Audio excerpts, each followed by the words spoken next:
देते हुए चले जा रहे थे। दामोदर मास था, कार्तिक का महीना था। आज पत्नी के मुख से निकल गया, थोड़ा सा घी आया हुआ है, एक काम करते हैं, पांचों जगह इस घी का हिस्सा करना है, तो भगवान के मंदिर में दीप लगा देते हैं। पति ने कहा घी तो आया है पर कपास नहीं है। पत्नी ने अपने तन की साड़ी को फाड़ लिया।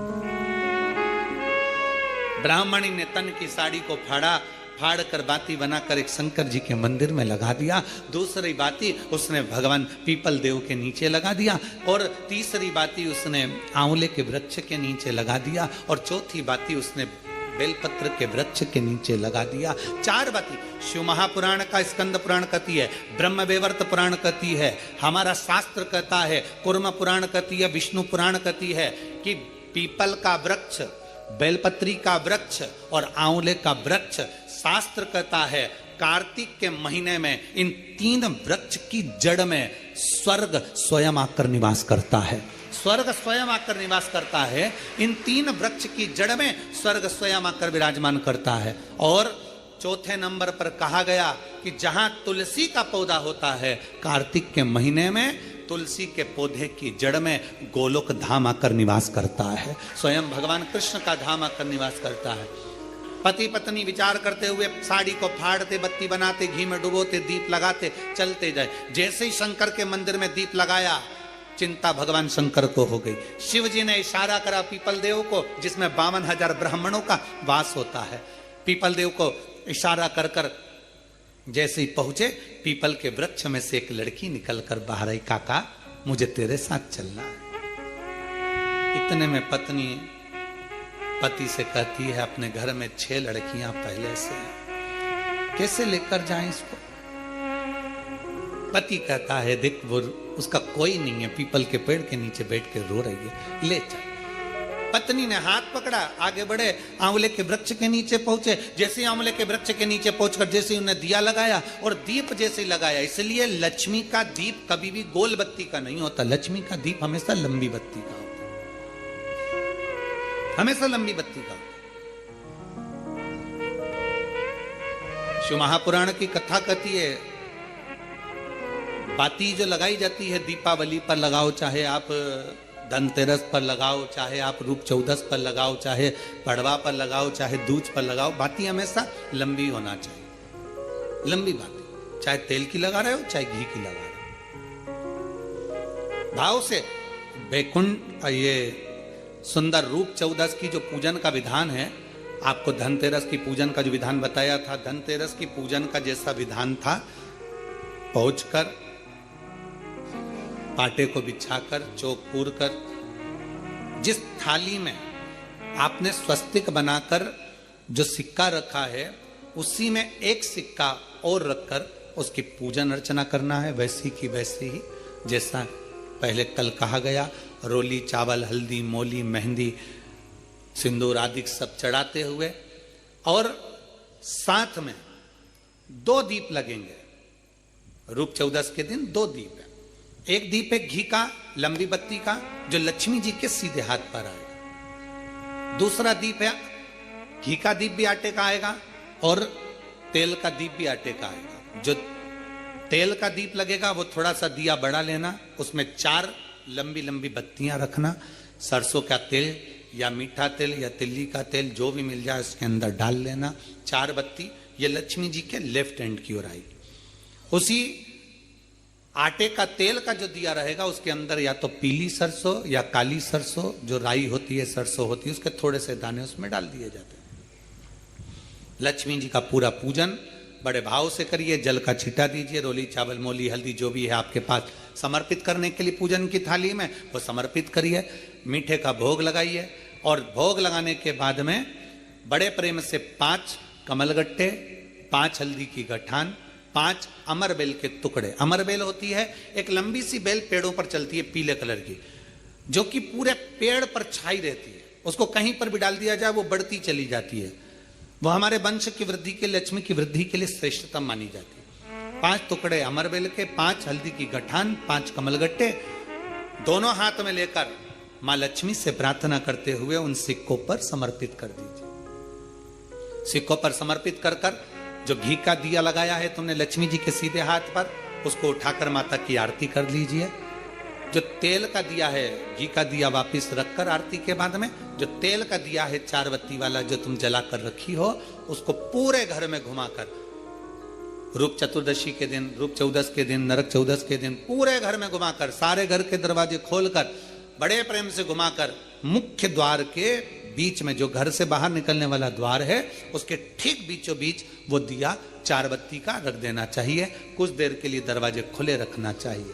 पूरे घर में माता लक्ष्मी का स्मरण करते हुए श्री शिवाय नमस्तुभ्यम बोलते हुए दिया रखकर जब वापिस आए, माता लक्ष्मी को झोली पसार कर प्रणाम कर कर कहें, माँ हमारे घर में निवास करो, आपका भंडार सदा भरा रहे, खाली ना हो। हे माँ, जैसे हम दामोदर मास की कथा का रसपान कर रहे हैं, कार्तिक मास की कथा को श्रवण कर रहे हैं, जैसे हमने कार्तिक के महत्व को जाना है और उस महत्व को जाना कि लक्ष्मी भगवान शिव की आज्ञा से जाती है, नारायण की आज्ञा से जाती है, उसी तरह आप हमारे घर में शिव और नारायण की आज्ञा से विराजमान होइए। माँ को प्रणाम करिए बड़े भाव के साथ। ऐसी ही ये रूप चतुर्दशी की पूजन का विधान है। ये रूप चतुर्दशी की पूजन का विधान, जो थाली अपने धनतेरस के दिन रखी है, उस थाली को आप रात्रि को हटा सकते हो, दूसरे दिन फिर वही थाली रखा जाती है। तीसरे दिन दीपावली का जो पर्व होगा, कल की कथा में आपको 2 बजे से 5 बजे तक जो कथा होगी कल की, आज की कथा तो 9 बजे से 10 बजे तक है, पर कल की कथा 2 बजे से 5 बजे तक होगी। 2 से 5 इसलिए रखी है क्योंकि उसमें 3 दिन की पूजन का विधान बताना है, एक दीपावली का, फिर पड़वा का, फिर दूज का। तो बड़े प्रेम से उस कथा को, कल की कथा को अपन 2 बजे से 5 बजे तक श्रवण करेंगे। भगवान को अपने हृदय की बात, अपने चित्त की बात, अपने मन की बात बाबा को प्रार्थना करते हैं। और हम तो निवेदन करेंगे, प्रयास करिए, अगर हो सके रूप चतुर्दशी का अगर दिन है, नरक चौदस का दिन है, जैसे कुबेरेश्वर धाम पर दीपावली कब की है, 31 अक्टूबर की, तो 29 तारीख को धनतेरस है, 30 तारीख को रूप चतुर्दशी है, नरक चौदस है। तो हम तो प्रार्थना करें, निवेदन करें आपसे, अगर हो सके, शरीर में अगर बहुत रोग है और बहुत तकलीफ की जिंदगी चल रही है, मतलब हर 2 महीने में 3 महीने में कोई ना कोई दुख तुम्हारे सामने आकर खड़ा हो जाता है, कोई तकलीफ आकर खड़ी हो जाती है, चाहे बच्चों को हो रही हो, चाहे बेटियों को हो रही हो, चाहे परिवार में हो रही हो, तो हम तो निवेदन करेंगे, रूप चतुर्दशी के दिन 1 लोटा जल, उसमें बड़े प्रेम से कोई थोड़ा सा इत्र का अगर भाग मिल जाए, और इत्र ना मिले तो पीला चंदन या लाल चंदन डालकर, अगर कहीं आंवले का वृक्ष हो, पीपल का वृक्ष हो और बेलपत्र का वृक्ष हो, 3 जगह पर थोड़ा सा वो लोटा जो घर से लेकर जाओगे, पात्र लेकर जाओगे, रूप चतुर्दशी के दिन तीनों वृक्ष के नीचे एक ही कलश से थोड़ा थोड़ा जल 3 स्थान पर चढ़ाइए और बाबा से अपने मन की बात कहकर आई है। आप खुद देखोगे कि 3 महीने में मेरा कुबेर भंडारी आपके दुखों को हरेगा। परंतु ये उपाय केवल एक रूप चतुर्दशी के दिन ही होगा, केवल रूप चतुर्दशी के दिन। कई लोग इसको दीपावली के दिन भी करते हैं, कई लोग इसको धनतेरस के दिन भी करते हैं, पर यह उपाय रूप चतुर्दशी के दिन करेंगे तो उसका फल चौगुना मिलेगा, चौगुना। और मान लो इस चतुर्दशी पर अगर आप नहीं कर पा रहे हो तो अगली इसी कार्तिक के महीने की जो देव दीपावली आती है पूर्णिमा के लगभग में, उस समय पर जो चतुर्दशी आए तो उस समय पर भी यह प्रयोग कर सकते, पर होगा कार्तिक महीने के। अब तीनों आंवले के वृक्ष के नीचे गए, वहां पर भी गए, दिया लगाया, दिया लगाते से ये कन्या वहां पर प्रकट हो गई। काका हमें आपके साथ चलना है। अब इतने में तो बुजुर्ग बूढ़ी माँ ब्राह्मण की पत्नी बोली, अब कहां लेकर जाओगे, कौन है, रो रही है, बिलक रही है, हमें तो आपके साथ चलना है, हमें लेकर चलिए। ब्राह्मण ने कहा, अब ये रो रही है, कोई भी इसका नजर नहीं आ रहा है, इसको भी ले लो, लेकर चल दिया। ब्राह्मणी चिढ़कर बोली, घर में पहले से 6 बेटियां बैठी हैं, 2 और हो गई, कितनी हो गई, 8, और पति पत्नी 10। पति ने हाथ पकड़ाया पत्नी को, फिर आगे बढ़ गए, बढ़ते बढ़ते सीधे बेलपत्र के वृक्ष के नीचे पहुंच गए। अब तो बेलपत्र के वृक्ष के नीचे दिया लगाने ही वाले थे, इतनी देर में ब्राह्मण ने अपनी ब्राह्मणी से कहा, बिल्कुल मतलब, बिल्कुल मतलब, हो सकता है तू दिया लगाए और दीप लगाए और लड़की आ जाए। तो तू दीप मत लगा, दीप लगाए मत। बस ब्राह्मण और ब्राह्मणी दोनों बैठकर वहां पर दिए को ऐसे ही छोड़कर आगे बढ़ने लगे। इतने में ब्राह्मण की 6 लड़कियां घूमती घूमती अपने पिता और माता को ढूंढती ढूंढती आ गईं। बेलपत्री के वृक्ष के नीचे पहुंची, देखा दीप रखा हुआ है पर कोई जलाकर नहीं गया है। क्यों ना अपन इसको जला देते हैं, अपन इसको जला देते हैं। 6 बेटियों ने मिलकर उस दीप को प्रज्वलित कर दिया। जैसे ही दीप प्रज्वलित करा, एक लड़की वहां प्रकट हो गई और प्रकट होते से कहा, जीजी ओ जीजी, मेरे को तुम्हारे साथ चलना है, मेरा कोई नहीं है, मुझे लेकर चलो। अब तो 6 लड़कियों ने विचार करा, पिताजी इतना सा तो भात लेकर आते, उसमें एक एक गासा सबको मिल जाता। पिताजी थोड़ा सा भाग लेकर आते हैं, अब सबको इतना इतना सा मिल जाता है। और मालूम पड़े ये एक और बढ़ जाएगी तो 6 और 1 हम 7 हो जाएंगे। लड़कियों ने एक कहा कि देख भाई, हमारे पास में तो वैसे ही खाने का कुछ भी नहीं है। इतने में वो कन्या जो बेलपत्री के वृक्ष के नीचे से प्रकट हुई, उसने कहा, जी मुझे कुछ खाने को मत देना, मैं तुम्हारे सारे कपड़े भी धो दूंगी, बर्तन भी मांज दूंगी, तुम्हारा भोजन भी बना दूंगी, तुम जैसा बोलोगे मैं वैसा कर दूंगी। उसमें एक बहन बड़ी चतुर थी, एक बहन बड़ी चतुर थी। उसने विचार करा, चलो अच्छा है, घर का काम करेगी। अभी अपन सब मायके से भी आए हैं, फैलारा ज्यादा है, काम बहुत सारा है, करेगा कौन? माँ दुखी है, पिता दुखी है, तो यही करेगी। हाथ पकड़ा ले गए। अब तो चलती चलती वो लड़की बोली, मेरे तो पांव दुख रहे हैं, मुझसे चलता नहीं बने। तो उसमें से एक चिल्ला के बोली कि तुझसे चलता नहीं बने तो तू आई क्यों? जा वापिस जा। नहीं, मेरे को तुम कंधे पर बिठा लो, मैं आराम से चली जाऊंगी। अब इनको क्या मालूम था, बताओ, हम तो अच्छे के लिए लेकर गए तो ऊपर से कंधे पे चढ़ गए। अब उसको कंधे पर बिठा लिया, उसने लहंगा इधर पीछे कर कर दोनों पांव लटका कर कंधे पे बैठ गई और चोटी पकड़ ली जीजी की। और चोटी पकड़ते पकड़ते बड़े प्रेम से जो पहुंची, आवाज लगाया, पिताजी पिताजी पिताजी। जो पिताजी बाहर आकर बोले, क्या हो गया बेटा? किसकी बेटी को लिया सिर पर बिठाकर, कंधे पर बिठाकर? अरे पिताजी, एक दिया रखा था बेलपत्री के वृक्ष के नीचे, हमने सोचा कौन रखकर चले गया, जलाकर आ गया, जलाकर। अब तो पिता को लगा, उन्होंने ब्राह्मणी को बुलाया, देख वो मैंने मना करा था दिया मत जला, और दिया जलाया और वो आई। अब ये देख, अंदर जाकर बेटियों ने देखा तो 2 तो पहले से बैठी थी, एक साथ में आ गई। कितने हो गए? सब मिला के 11। अब 11 की 11 एकत्रित हो गए। अब बेटियां बड़ी भूख से व्याकुल, अन्न का भाग नहीं थोड़ा सा, करें तो करें क्या करें। इतने में पीपल के वृक्ष के नीचे से जो बेटी निकली,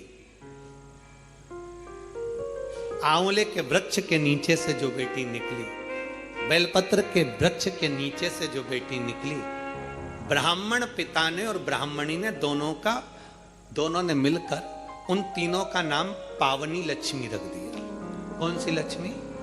पावनी। पावनी का मतलब जानते हो? पावनी का मतलब होता मेहमान। कौन सी लक्ष्मी है? पावनी लक्ष्मी, मतलब हमारे घर में मेहमान बनकर कोई लक्ष्मी। अब ब्राह्मणी ने पूछा कि इनका नाम क्या रखे, तो क्या रख दो पावनी लक्ष्मी। अब इन्होंने नाम रख दिया पावनी लक्ष्मी।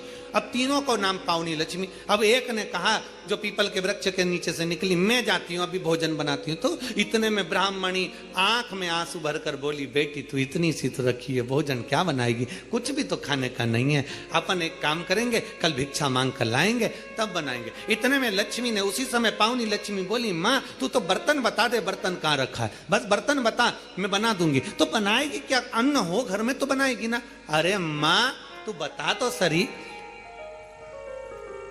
तू मुझे बता कहां रखा है। तो इतने में ब्राह्मणी ने पूछा, घर में अन्न नहीं है तो तू देगी क्या? इतने में पावनी लक्ष्मी ने कहा, मां एक बूढ़ा बूढ़ी पीपल के वृक्ष के नीचे आते थे, अपने अन्न का एक हिस्सा रख कर जाते थे। शंकर भगवान बोले हैं, उनके अन्न का पूरा हिस्सा चुका कर आना है, इसलिए मैं तुम्हारे दरवाजे पर आई हूं। मां भागवता, बर्तन दिए, भोजन बनना तैयार हुआ। जैसे ही भोजन बनकर तैयार हुआ, सबने पाया ऐसा स्वादिष्ट भोजन, आज पेट भरकर जिंदगी में पहली बार भोजन करा। भोजन कर कर बर्तन मंज कर रखे ही थे। कोई रिश्तेदार कभी नहीं आता था क्योंकि धन ही नहीं था। सुख के साथी हजारों हैं, जब दुख पड़ा तब कोई। धन के साथी हजारों हैं, जब धन नहीं तो कोई अब धन नहीं, कोई रिश्तेदार नहीं आता था। आज सब भोजन कर कर आराम से बस चक होकर खूब आनंद में रह रहे थे, खूब प्रेम से बात कर रहे थे। इतने में जो मामा कभी नहीं आता था वो मामा आ गया, और मामा आकर दरवाजे लगाया, दरवाजा बजाया, और आवाज बजाकर जैसे दरवाजा बजाया जीजी आई बाहर। बहन ने कहा भैया तू इतने सालों के बाद आज आया है, कैसे आना हुआ? बहन यहाँ से निकल रहा था, बहुत भूख लग रही थी, सोचा तेरे घर का भोजन करते हुए चले जाऊं। अब ब्राह्मणी ने मन में सोचा जो भोजन था वो तो सब हम खा गए, 11 की 11 पूरा निपटा गए, कुछ बचा तो है नहीं। अब तुझे दे तो दे क्या प्रदान करें? इतने में दूसरी लक्ष्मी, पावनी दूसरी लक्ष्मी आंवले के वृक्ष के नीचे की बोली, अरे माँ क्यों चिंता करती है, तुम्हारा मामा तुम्हारा भाई हमारा मामा बिठा, अभी हमें भोजन बना के लाती। दूसरी ने जैसे कहा भोजन, तो इतने में ब्राह्मणी ने कहा कि भोजन पहली वाली तो दे दी पीपल का भाग, अब तू कहां से लाएगी? दूसरी बोली एक ब्राह्मणी आते थे, आंवले के पेड़ के नीचे भिक्षा रख कर जाते थे, हिस्सा मेरे को भगवान शंकर जी बोले हैं उनका हिस्सा पूरा चुका कराना, इसलिए मामा को भी खिलाकर भेजती हूं। जो भोजन बनाया मामा तो चक खाया, वहीं पड़ गया, वहीं सो गया। मामा जैसे सोया खूब आनंद में रहे। अब सब की सब आनंद में सो रहे थे, सब आनंद चक से सो रहे थे। तीनों कन्याओं ने, दो ने उठकर आखिरी पावनी लक्ष्मी से पार्वती जी की उस बेलपत्री के वृक्ष के नीचे से निकली उस कन्या से कहा, जीजी अब तेरी बारी है, तू अब कुछ कर। पावनी लक्ष्मी ने कहा चिंता मत करो। ब्राह्मणी को जगाया और ब्राह्मणी से कहा एक काम कर, पूरे घर का कोठा साफ कर दे, झाड़ू को घर के पीछे रख दे, चलनी पर कपड़ा ढाक दे, सूपड़े को छुपा कर रख दे, और मैं इस कोठे में सोऊंगी, तू बाहर सो जा। बेटा ब्राह्मणी बोली कोठे में तो तुझे डर लगेगा, ना ना मां तू बाहर सो, मैं कोठे में सोऊंगी। बेलपत्र के वृक्ष से निकली हुई वो कन्या कोठे में सोई। कन्या ने जो दृष्टि करी, चारों तरफ पूरा धन से कोठे को भर दिया, भर कर बाहर निकल। जैसे ही बाहर निकली, निकलते से ही उसी समय पर मामा ने देख लिया, आधी रात को जीजी की छोरी बाहर जा रही है। अब उसको क्या मालूम था, मामा कभी जिंदगी में आया हो तो मालूम हो कि जीजी की छोरी 6 थी, ये तो दिखने में कितनी हो गई, पूरी की पूरी ना। उसको क्या मालूम, जीजी की छोरी बाहर जा रही है। इतने में मामा उड़ गए, मामा ने उठकर हाथ पकड़ लिया, हाथ पकड़ कर कहा बेटी कहां जा रही है? तो इतने में कहा बस मेरा काम था पूरा कर, अभी चलूं मैं। हाथ पकड़कर मामा बेटी को घर लेकर गए। मामा की दशा भी ठीक नहीं थी। कहा मामा चलनी को ढाक दे, झाड़ू पीछे रख दे, कोठे को लेपन कर दे, मैं यहाँ सोऊंगी। मामा कहे बेटा अकेली कहाँ सो पाएगी? कहा मामा तू जा।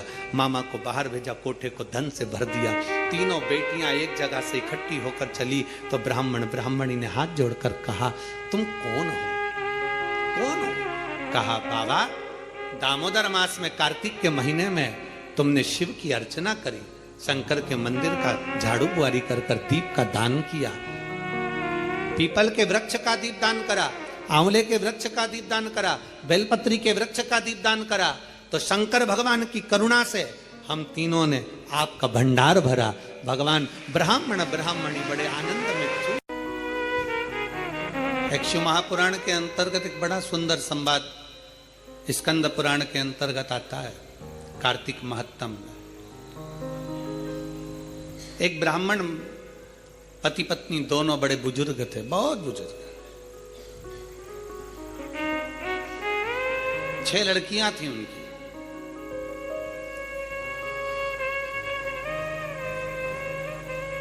चार लड़कियों की शादी हो गई, 2 कुंवारी रही।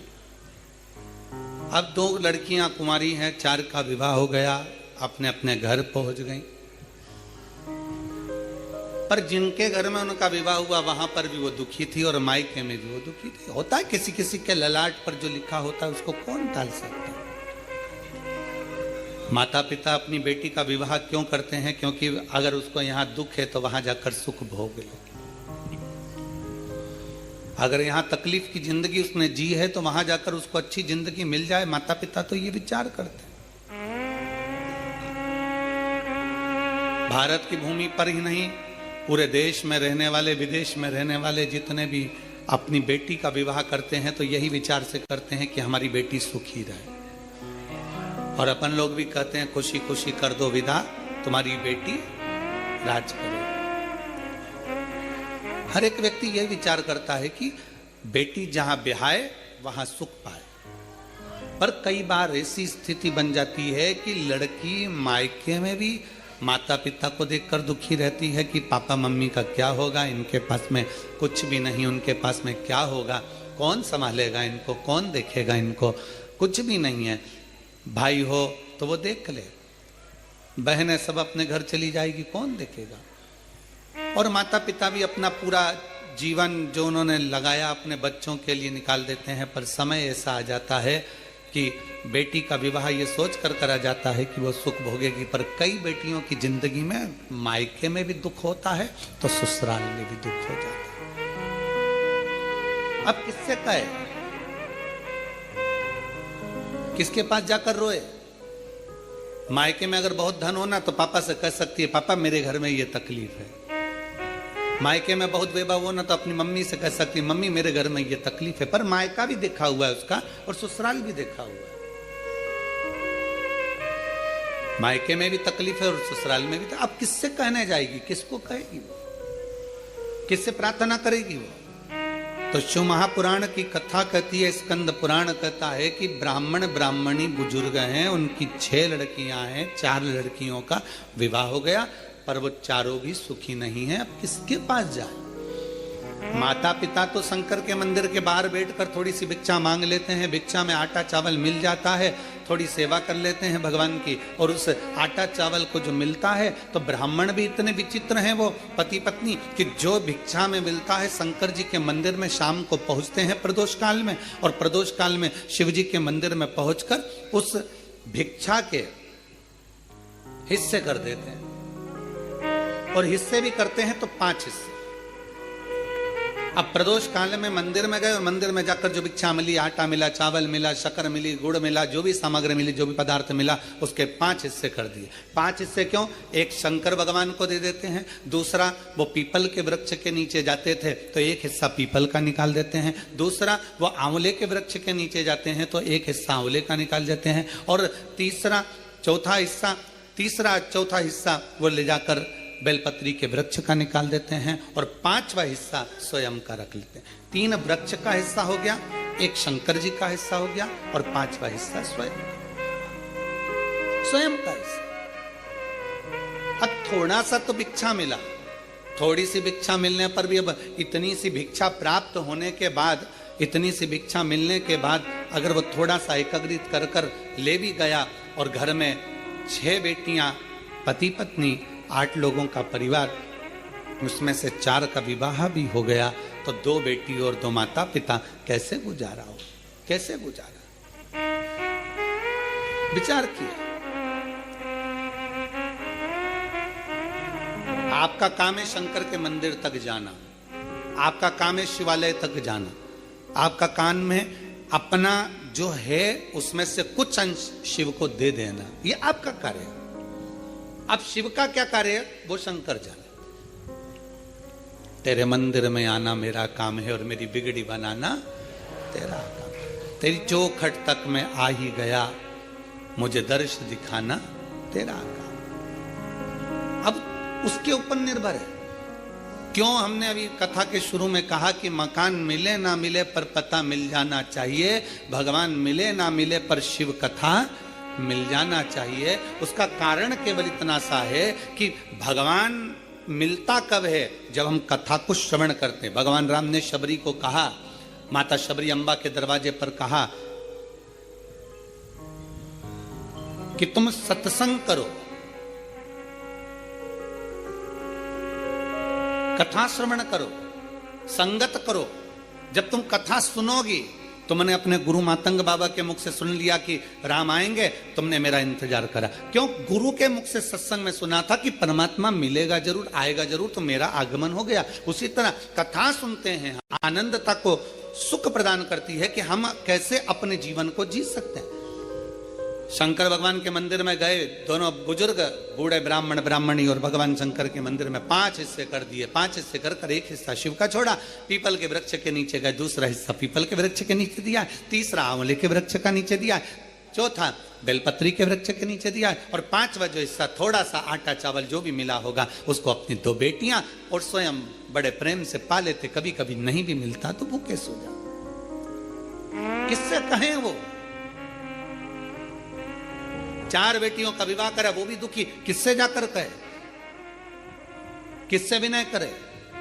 शिव महापुराण की कथा कहती है जब एक लड़की का विवाह हो जाता है और वो अपने ससुराल पहुंच जाती है, और ससुराल में पहुंचने के बाद जब वो देवाधिदेव महादेव को 1 लोटा जल चढ़ाती है तो वो लड़की का चढ़ाया गया, बहू का चढ़ाया गया, बेटी का चढ़ाया गया जल, 1 लोटा जल वो साधारण नहीं होता। पुरुष जब शिव पर जल चढ़ाता है तो उसका खुद का कुल तरता है, पर घर की बहू, घर की स्त्री, घर की मां, घर की बेटी जब शंकर भगवान को जल चढ़ाती है तो उसमें से आधे जल का हिस्सा उसके मायके वालों को मिल जाता है और आधे हिस्सा उसके ससुराल वालों को मिल जाता है। 71 पीढ़ी वो मायके की भी तार रही है और 71 पीढ़ी वो अपने ससुराल की भी तार रही है। 71 पीढ़ी वो यहां भी पार लगा रही है और 71 पीढ़ी वहां भी पार लगा रही है। आधा हिस्सा इधर का हो गया, आधा हिस्सा उधर। एक नारी जब विवाह हो जाता है, घर पहुंच जाती है, उसका 2 गोत्र हो जाता है, अपने नाना नानी का अर्थात उसके मायके का गोत्र और उसके ससुराल का। जब उसके 2 गोत्र, स्त्री के 2 गोत्र हो जाते हैं पर पुरुष के 2 गोत्र नहीं होते, उसका एक ही रहता है। वो ब्याह कर लाएगा पर उसका गोत्र नहीं, वो मान्य होगा। इसलिए हमारे सनातन धर्म में जब पिंडदान करने के लिए जाया जाता है, जब गया जी पहुंचते हैं, हरिद्वार पहुंचते हैं, प्रयागराज पहुंचते हैं, काशी आदि पहुंचते हैं, पिंडदान करते हैं, तो वहां पर ब्राह्मण देवता पूछते हैं कि तुम्हारे नाना नानी का भी पक्ष बताओ और तुम्हारे दादा दादी का भी पक्ष बताओ। 2 कुल देखे जाते हैं, इधर से भी उधर से। माता पिता दुखी, बेटियां 2 घर में कुंवारी। समय बीतता गया, जो 4 बेटियां ब्याही थी बड़ी दुखी थी। दुखी होने के कारणवश एक बार वो अपने पिता से मिलने के लिए आई। विचार करा कि हमारे दुख हमारे माता पिता को श्रवण कराएंगे, पर माता पिता तो पहले से दुखी हैं, अब किससे कहें। ये चीज हमें सीखना चाहिए। अब अपनी पड़ोसन तो पहले से दुखी और ऊपर से तुम जाके बोलो मेरी बहू बड़ी परेशान करती है। अब उस का महीना था, दामोदर मास था, बेटियां आज अपने पिता के घर आ गई। पिता के घर आती और पिता के घर में बेटियों ने 4 बेटियां आकर निवास करने लगी। पिता की आंख में जले, मैं क्या दूं इनको। अभी तो मेरे पास में इनको देने के लिए भी कुछ नहीं है, मैं इनको क्या प्रदान करूं। कार्तिक का महीना, दामोदर मास, दोनों बुजुर्ग माता पिता ने स्नान करना प्रारंभ किया। कार्तिक का स्नान करते, शिव के मंदिर में जाकर सेवा करते, चाकरी करके दोनों पति पत्नी कुछ भिक्षा के लिए बैठ जाते। बैठते भिक्षा के लिए जो मिलता लेकर 5 हिस्से कर घर पहुंच जाते। अब 5वां हिस्सा होता भी इतना सा कि एक गासा मतलब 1 कोरा रोटी का टुकड़ा या इतना सा चावल मुख में पहुंच जाए। अब 8 लोगों का परिवार और फिर कुछ प्राप्त हो जाए, बड़ा मुश्किल। आज बूढ़ी मां ने, बुजुर्ग ब्राह्मणी ने अपने पति से कहा, सुनो 4 बेटियां घर में आई हैं और 2 बेटियां घर में हैं। मैं बेटियों का चेहरा देखकर लगता है कि बेटियों को तकलीफ बड़ी बहुत दुख है। कहते हैं दुनिया में बुखार नापने का भी एक यंत्र मिल सकता है, बीपी नापने का एक यंत्र मिल सकता है, दुनिया में शुगर नापने का भी यंत्र मिल सकता है, सारी बीमारियां नापने का यंत्र मिल सकता है, पर दुनिया में किसी का दिल नापने का यंत्र नहीं मिल सकता। दिल को नापना बड़ा, उसका यंत्र नहीं है। और उसका यंत्र है केवल एक मां। घर का पिता और घर की मां एक ऐसी होती है जो घर में रहने वाली बेटियों का, घर में रहने वाले बेटों का, घर में रहने वाली बहुओं का, घर में रहने वाले पोता पोती का मुख देखकर जान जाती है कि इसको क्या तकलीफ है। वो यंत्र केवल